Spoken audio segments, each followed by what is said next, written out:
Dave McMenamin of ESPN joins us now. How you doing, Dave? I'm doing great, fellas. How are you guys? Did you hear? How much of that did you hear? I'm sorry. How much of that did you hear? And do you care to comment on it? I just heard like two old men going back and forth about things. Where's the salt for the streets? I don't know. We don't live in Los Angeles, Dave. You know, it's 76 degrees out here today. I don't know. I can't do the conversion to what you guys work with, but it's quite warm. Hold on. You grew up in Philadelphia. I did. I spent my time with the Seasons. I went back to Cleveland for 4 years. Yeah. I put in my time. I'm going to enjoy being a half mile from the beach now. Oh, you're done with the Seasons. I mean, I'm also on the road like 200 days. No, I'll be in Toronto. Hold on, I'll play that game. Dave McMenamin, hold on. In his sunshine. Dave McMenamin has heard him. Dave McMenamin has one season. LeBron season. That's the season for Dave. Well, guess what? There's some clouds that come with that season. Yeah. We've been following it the last couple of years. That's pretty good. But I got to say, before we dive into stuff, the last time we talked to you, you got back from China and you were exhausted, and now look at you. Yeah. You're wearing like a t-shirt and a jacket. Look like you just went to a wedding at a golf course. Like your hair looks great. This is the Paul Reisner look for you guys. I figured it would go with what you guys do on this show. I don't know. There you go. I love it. Fits. I love it. It fits. LeBron feels like he wants to win the MVP, doesn't he? He has that vibe to him, doesn't he? Yeah, it's funny. He literally wore a hat in Dallas on this last road trip, and on the front of it said "Awards mean nothing." And at this stage of his career, it's about getting a championship, of course. But the way he's been playing, and if at the end of the season, when it comes time for people to fill out their ballots, there's no way that Anthony Davis is averaging more points per game than LeBron. He's averaging the most blocks in the league. He's having a very strong season. But there's no way you could look at this team's success and say there's any person more responsible for it than LeBron James. And 3 straight triple-doubles, it ties the best stretch he's ever had in his career. He's leading the league in assists. His efficiency is up from last season. His free throws are better than last season, that is probably the most surprising thing for me outside of his defense, where, those are the two things at this stage where I just thought, okay, you can't really rely on him for regular season defense. It gets better, obviously, in the postseason. And you can't rely on him to be an efficient free throw shooter. And both those things through the first 7 games are really at a higher level than they had been the last several years, and they're winning games. And so, ultimately, whether he gets a 5th MVP, it won't matter nearly as much for him as if he was to win a 4th ring. But that would certainly validate this decision to come to L.A., where some people still wonder what would happen if he stayed in Cleveland. If he can have the individual type success like that, or obviously team success, this chapter of his career will always be looked at fondly by basketball fans. ESPN NBA insider Dave McMenamin joining us here on Tim and Sid. I understand that athletes oftentimes use negativity to fuel what they do. Who honestly thought that LeBron was a washed king? Is this just him motivating himself? And you've been around it, were there actually people saying this guy was done? I mean, not that I can recall. I mean, there were certainly some people in the media down here in the States that, take their shots at him, but it doesn't seem like that was anything new. You guys said his name, not me. But I don't think that was anything new. Yeah. And so, we've heard about people, Michael Jordan was famous for creating these narratives to use to get him going. Think about it. For 17 straight years, he's had to prepare for 82 regular season games and block out everything else in his life as if that's the most important thing going on. And as he's built his other endeavors off the court more and more, you'd think that motivation would dwindle. And so this is kind of like steroids for motivation, to find something artificial from the outside to inject into your mental and allow you to approach these games as if they're so vital. It's like Tom Brady saying, "We've been disrespected." Yeah. Shut up. What are you talking about? It's like you but if I'm a invented Lakers a position. If I'm a Lakers fan, like I am going on the internet, I'm creating burner accounts, and I am just tearing LeBron to shreds in order to motivate him, because it seems like it works. Yeah, at least so far. Dave, I'm a little late. I was out sick the last couple of days. Timmy was kind enough to cover for me. How you doing, Sid? I'm not good. Honestly, it's a struggle every day. I had a debilitating flu. It's quite frankly heroic that I'm in today. Is this associated with the snow plowing that's going on? Your body can't handle it? That just happened today. That just happened today. That just happened today. 2 centimeters is more than it sounds. This is just a rest because he's soft like pork. That's what she said. Yeah, well, that's all right. Man, you were right as rain. Dave McMenamin's back. No jet lag, nothing. He is back. Get to your point. My point is this. Is the Kawhi story yesterday as big if it's a Tuesday night against against Portland at home. Prime ticket? On prime ticket regionally, but he plays the next night on ESPN. Like, I felt who doesn't love Doris Burke? Trey Wingo is fantastic. I just felt there was some conflict in interest in how that played out. Now, you are an ESPN employee. I don't want to get you in trouble. That's not what I'm trying to do here. But I found that the timing of it was very interesting in how it built. Do you agree or disagree with that? I'll say this. I give Doris credit for acknowledging that she has an inherent bias in commenting on this, being an ESPN employee.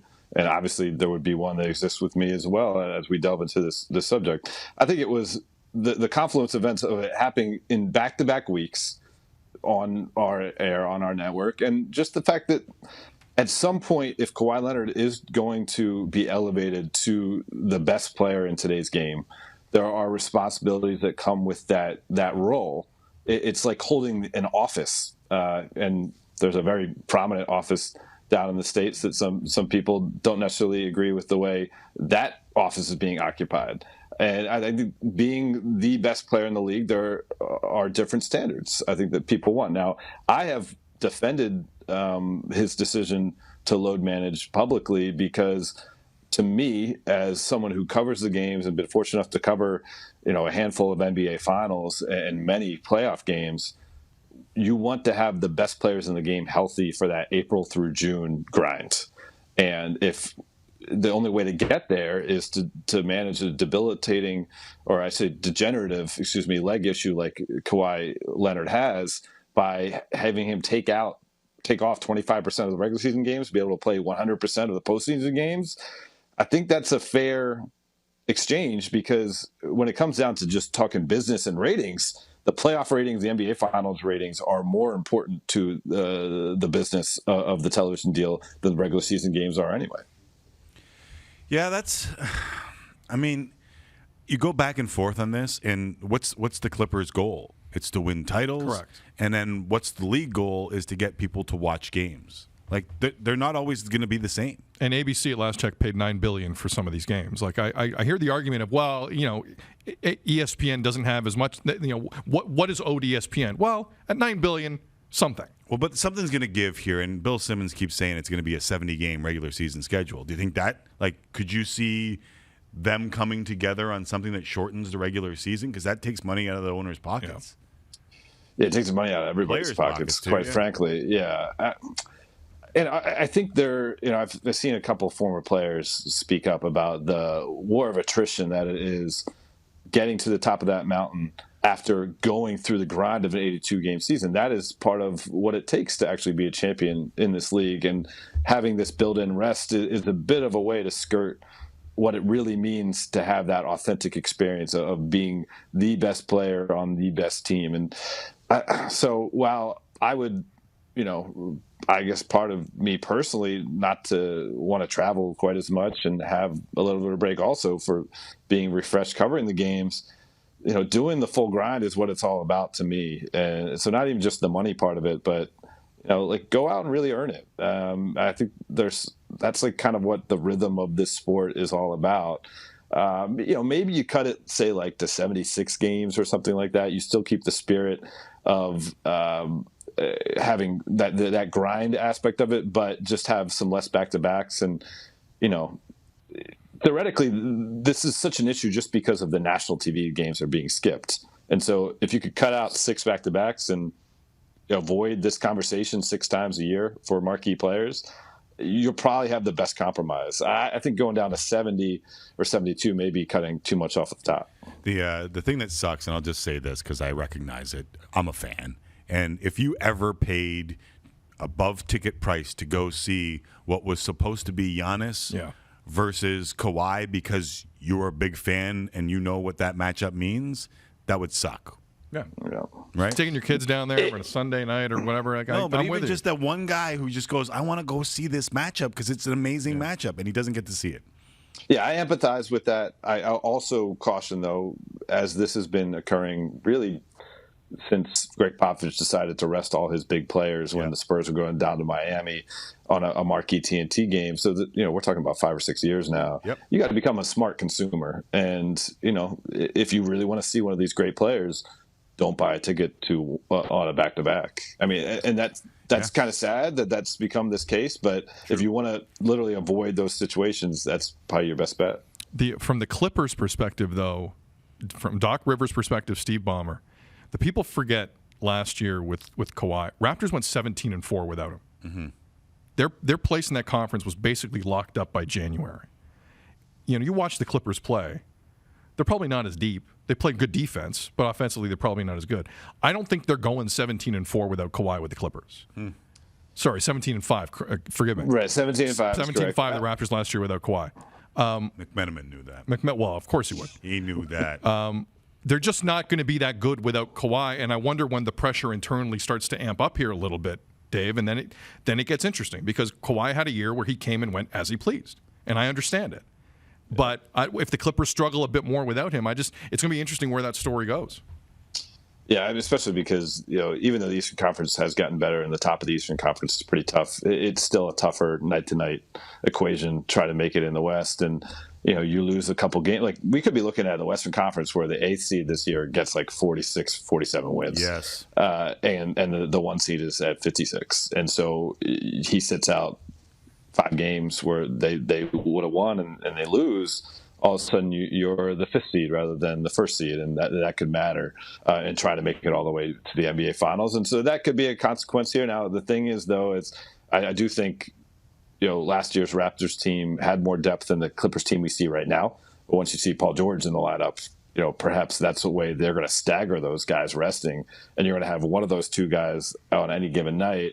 They'll still be able to rack up wins, that they won't feel that consequence quite as much. I will say this before we let you go. I am thoroughly enjoying the not knowing who the best team in the league is. I am thoroughly enjoying teams in the East that weren't there before. Boston Celtics look like they're better than they were last year. The Miami Heat are there. Like, it's just there's a lot more teams that might be able to do damage. And I think for just the basketball fan, we're going to have much more fun this year. Absolutely. Yeah, I mean, Miami's coming to Staples Center on Friday night, and I'm very excited to see what they look like in person.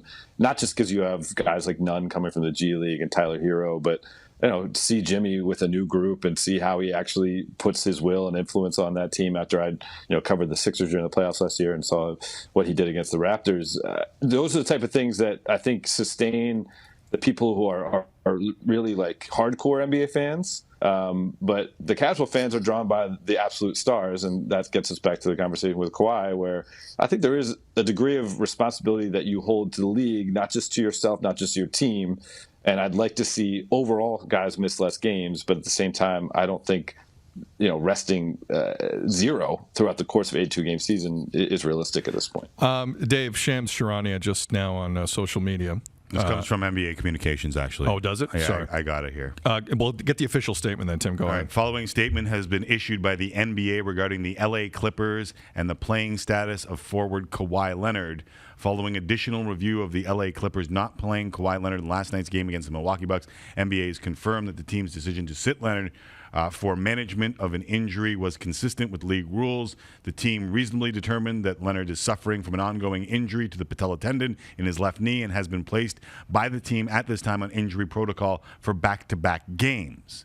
The NBA has fined the Clippers $50,000 for statements, including by head coach Doc Rivers, that were inconsistent with Leonard's health status. All right. So $50,000 fine for kind of sitting him. Initial reaction to that, Mr. McMenamin? Well, you say that Steve Ballmer's worth $46 billion.